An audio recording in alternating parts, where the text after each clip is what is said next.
This is Keith Thompson of Reformed Apologetics Ministries. In their suppression of their knowledge of God, where they come up with petty excuses to not submit to their Maker, unbelievers, quote-unquote, often bring up the issue of slavery and the Bible. They claim that since the Bible permits slavery, it is therefore immoral and should not be followed. Now, leaving aside the fact that if atheism were true, nothing would be wrong, including slavery, since all you would have is one random biological organism that appeared on a random rock, owning another random biological organism, without any objective standard condemning such a concept, it is nevertheless important to address this argument. This is because when biblical slavery is mentioned by such people, it is meant to incite an emotional reaction connected with the racist slavery of the American South in the 18th and 19th centuries, or the brutal instances of slavery in the ancient world. One can think of the classic movie Ben-Hur, where slaves had chains around their necks and were worked to death, etc. However, to read such concepts into Old Testament Israelite servanthood the Bible permits, or the foreign slavery it permits, would be extremely inaccurate and deceptive. The following facts serve as reasons why biblical servanthood and foreign slavery was not immoral in the sense modern English parlance defines slavery.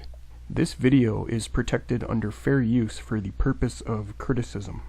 So slavery in the Old Testament, well, in Exodus 20 and 21, God talks a lot about the laws having to do with slavery. He says, as part of the Ten Commandments, thou shalt not covet thy neighbor's house, nor thou shalt not covet thy neighbor's wife, nor his manservant, nor his maidservant, nor his ox, nor his ass, nor anything that is thy neighbor's. So we're talking about property here, and manservant and maidservant is just a kind of a sugar coating of slave, male slave and female slave. Slave and master are not the best translations of Ebed and Adon. The Hebrew word used for slave or servant in the relevant Old Testament texts is Ebed. It simply means employee or servant and should not be translated as slave in such contexts. Paul Copan has noted Old Testament scholar John Goldingay affirms, quote, "There is nothing inherently lowly or undignified about being an Ebed. Instead, it was an honorable and dignified term," unquote. Likewise, on page 713, the Brown Driver Briggs lexicon notes the word can refer to a servant of a household and cites Exodus 21:2 as an example, one of the texts we will cover. On page 633, Mounce's dictionary also defines it as servant. An Adon in Hebrew was a boss or employer in these contexts, and master is a bit too strong of a translation. See Paul Copan is God a Moral Monster, page 125. Copan also relays, quote, "Even when the terms buy, sell, or acquire are used for servants/employees, they don't mean the person in question is just property. Rather, these are formal contractual agreements, which is what we find in the Old Testament servanthood/employee arrangements. One example of this contracted employer/employee relationship was Jacob's working for Laban for 7 years so that he might marry his daughter Rachel," unquote. Now, indentured servitude existed as a means of debt payment. These employees lived with and worked for a family in order to pay off a debt. See Exodus 21:2, Leviticus 25:35 and 47, and Deuteronomy 15:12. This is similar to what took place in 17th century colonial America, where European immigrants could not afford passage into America, and so worked for a family in order to pay them back for paying for their passage. See Joshua Rosenblum, Indentured Servitude in the Colonial U.S. God set up servitude as a last resort means of survival. The Old Testament affirms God ordained servitude for people to be able to survive when all other means of survival were exhausted. People would put themselves into indentured servitude to survive. See Deuteronomy 15:16 and Leviticus 25:47. The conditions of this servitude must now be discussed in order to dispel atheist claims. Old Testament servants were more like live-in butlers or nannies. They did not walk around with chains around their neck, enduring racism or being worked to death. The rights and dignity of these indentured servants in the Old Testament make these comparisons to Ben-Hur slavery or modern American racist slavery in the South erroneous. For example, Exodus 21 demands these servants be treated as persons, not as property. If a servant who owed a debt came in with his wife, then after 6 years they both were allowed to leave together, not just one. Verse 3. Deuteronomy 15:16 shows servants often truly loved the leaders of the household and thought of them as family. Leviticus 25:53-54 says servants were to be treated as men, quote, hired from year to year, unquote, not, quote, ruled over ruthlessly, unquote. They were even to be given a regular day off during the week, Exodus 23:12. Exodus 21:26-27 says that if a boss injured a servant, the servant was to be set free. Such abuse was not tolerated. Also, Israelite servants could not be sold by their bosses. See Leviticus 25:42. Lastly, Deuteronomy 15:13-14 affirms once a servant's service was over after 6 years, he was not to leave empty-handed. The boss was commanded to furnish him out of his flock, also with corn and wine. All of these facts destroy the emotional response atheists want to bring out of people when telling them, the Bible permits slavery. The images of slaves in the movie Ben-Hur, or of slavery in the American South in the 18th and 19th centuries, have been disproven. Moreover, lifelong servitude was forbidden. Exodus 21:2 and Deuteronomy 15:12 commands a servant who owed a debt to be freed after 6 years. However, if the servant decided to remain with the household longer due to loving the family, he was permitted to stay with that family. See Deuteronomy 15:16, Exodus 21:5. For example, Deuteronomy 15:16 says, "But if he says to you, I will not go out from you, because he loves you and your household, since he is well off with you, he shall be your slave forever," unquote. This shows the servants were to be treated very well, so much so that many chose to remain with their leaders of their household forever because of the good treatment and care exhibited by the Israelite boss. Foreign slaves. Now that we have addressed the Israelite indentured servitude the atheists in the video brought up, we will now turn to the issue of foreign slaves the Israelites were allowed to purchase. In Leviticus 25:45-46, we read that Israelites were permitted to buy foreign slaves who were in the slave trade. Although this might sound harsh to our ears, some things need to be kept in mind. First, there are no chains around necks, racism, or being worked to death here. Also, such people had rights even if they ran away from their bosses. Deuteronomy 23:15-16 says, quote, "You shall not give up to his master a slave who has escaped from his master to you. He shall dwell with you in your midst, in the place that he shall choose within one of your towns, wherever it suits him. You shall not wrong him," unquote. This law greatly affected the master's treatment of the worker, so they wouldn't want to run away. Also, this is an example of God's mercy since he permitted Israelites to rescue slaves out of the slave trade and work for a family in a holy culture, when they would otherwise be stuck in some brutal culture where their master could treat slaves however they wanted. Hammurabi's code, for example, allowed masters to mutilate their slaves, cutting their ears off, etc. Exodus 21:26-27, however, says injuring slaves was forbidden, and if done resulted in the release of the slave. This was great incentive to treat them well, an oddity in the ancient world at that time. Old Testament scholar Walter Kaiser confirms, quote, "In the ancient world a master could treat a slave as he pleased," unquote. See Walter Kaiser, Exodus, page 433. So much has to be read in, and much has to be omitted in order for this to be identified as morally evil.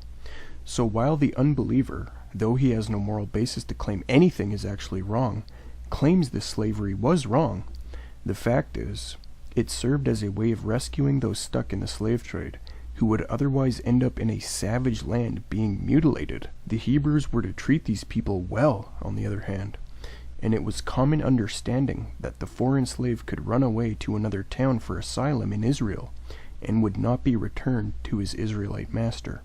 This is utterly unprecedented in the ancient world. Lastly, according to the Old Testament, such foreign slaves could basically become Israelite citizens. For example, 1 Chronicles 2:34-35 affirms Sheshan gave his Egyptian slave Jarha to his daughter in marriage, after which they had a child together. Again, this is utterly disconnected from the ancient practice. Troubling texts. Now, atheists commonly attack Exodus 21:20-21.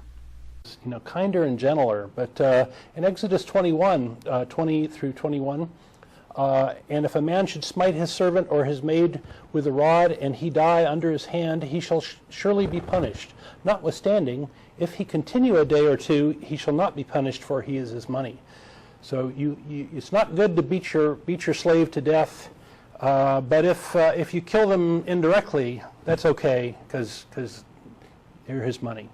Notice first, according to verse 20, the murder of servants is strongly prohibited and was punishable by death. Unbelievers often ignore this and throw it under the bus. However, it is a very merciful truth that needs to be kept in mind. But what should we make of verse 21? It's simple. The boss is given the benefit of the doubt that he was not intending to murder the servant, but was disciplining him for doing some moral wrong he was not supposed to do. In that case, the boss would not be put to death, since it would be ruled accidental. This did not mean the bosses should try to make it so that their servants died after 2 days, or that this was somehow moral or okay. The text doesn't say that. It's simply saying if such an accidental death occurred after a disciplinary punishment, the boss did not deserve death. Life for a life applied only when there was conscious intent to murder. But more needs to be said. What about the above rendering, "For the slave is his money," at the end of verse 21, which seems to suggest the servant was property? This is incorrect. The Hebrew does not say the slave is his money. It just says that is his money. Copan notes the ancient Near East scholar Harry Hoffner has shown, based on the context, that is Exodus 21:18-19, that the text should not be rendered "the slave is his money," but, quote, "the fee is his money," in the sense that the fee the boss would then pay for medical treatment for the soon-to-die injured servant was money. Therefore, since the boss would already suffer financial loss for the accidental fatality, he would not be put to death. See Harry Hoffner, Slavery and the Slave Laws in Ancient Haiti and Israel, in Israel, published in 2008. Hence, according to the Hebrew and the context, the text does not say the slave is his money, as atheists falsely assert. It is saying the death was accidental, the boss tried to save the servant by paying for medical treatment, as the context shows, and because of these considerations the boss should not be executed, since his punishment for this tragic accidental death was money he paid in trying to save the servant. Now, unbelievers also bring up Exodus 21:7-11, which mentions a man selling his daughter as an amah, which is sometimes rendered slave or servant. However, based on contextual considerations, Old Testament scholar Walter Kaiser notes, quote, "This pericope pertains to a girl who was sold by her father, not for slavery, but for marriage. Nonetheless, she is designated a servant, Amma, in verse 7. Should the terms of marriage not be fulfilled, it is to be considered a breach of contract, and the purchaser must allow the girl to be redeemed. She must not be sold outside that family, verse 8. Always she must be treated as a daughter or a free-born woman, or the forfeiture clause will be invoked," unquote. Walter Kaiser, Exodus, in the Expositor's Bible Commentary, Volume 2, page 430. In sum, it is clear atheists read into the Old Testament other forms of slavery and do not allow the texts to speak for themselves. They blindly, without knowledge of the Hebrew context or cultural background, attack Old Testament servitude out of ignorance because of their rebellion and hatred for God. They take what is not immoral at all and twist it into something immoral as an excuse not to submit to their Creator. The Bible is very pro-slavery, and I wanted to talk a little bit about the Civil War and its epic failure, and talk about how slavery can be made an analogy with gay rights today. Slavery in the New Testament. Atheists often falsely claim that Jesus never condemned the slavery of his day. So in the New Testament, you'd think Jesus could come out and say, well, let's fix this thing, but he doesn't. However, in Luke 4:18, Jesus cites Isaiah 61:1, which, in practical application, condemns the slavery of his day, quote, "The Spirit of the Lord is upon me, because he has anointed me to proclaim good news to the poor. He has sent me to proclaim liberty to the captives, and recovering of sight to the blind, to set at liberty those who are oppressed," unquote. Luke 4:18. Now, unbelievers often argue that since the New Testament writers exhorted slaves to obey their masters in the Roman social system, this is therefore immoral and proves the Bible is false. This thing, but he doesn't. So I have a bunch of quotes. I have Titus 2:9, Colossians 3:22, Ephesians 6:5. However, a few points are in order. These texts do not support Roman slavery. The fact is, Jesus and the apostles didn't create an economic reform plan for Israel and Rome. That's not the way the kingdom of God would come about. The kingdom of God is inward and culminates with the return of Christ at the end of the world. So economic reform was not the goal of the early persecuted Christians. The church was born into an already existing secular social world. So when Paul exhorts slaves within the Roman system to behave themselves, he is not promoting or advocating the situation they were in, but was calling for good conduct while already in such an existing predicament, in the hopes that the master would see such good conduct and convert to Christianity and be saved. See Titus 2:10. It was therefore for the benefit of the people's eternal salvation. Now, Paul exhorts slave masters to treat their slaves well. In Ephesians 6:8-9, Paul commands those who are slave masters in this existing social system to be good to and not threaten their slaves. Again, this is not advocating or supporting slavery, but calling for humane protocol, since people already existed in this system, and small persecuted Christianity had no means for economic reform for Israel and Rome. Paul affirmed freedom over slavery. Gleason Archer has shown that while Paul exhorted slaves to obey their masters, respect them, and be faithful, he also said slaves should seek to purchase their freedom as soon as possible, 1 Corinthians 7:21, which shows that Paul recognized freedom is better than slavery. See Gleason Archer, Encyclopedia of Bible Difficulties, page 87. This refutes the atheist objection. The Bible does not support slave and master classes. The following texts show the Bible affirms the equality of all men, which is opposed to the idea behind slavery, such ideas which can be found in Greco-Roman philosophers such as Aristotle. For example, Galatians 3:28 says, quote, "There is neither Jew nor Greek, there is neither slave nor free, there is neither male nor female, for you are all one in Christ."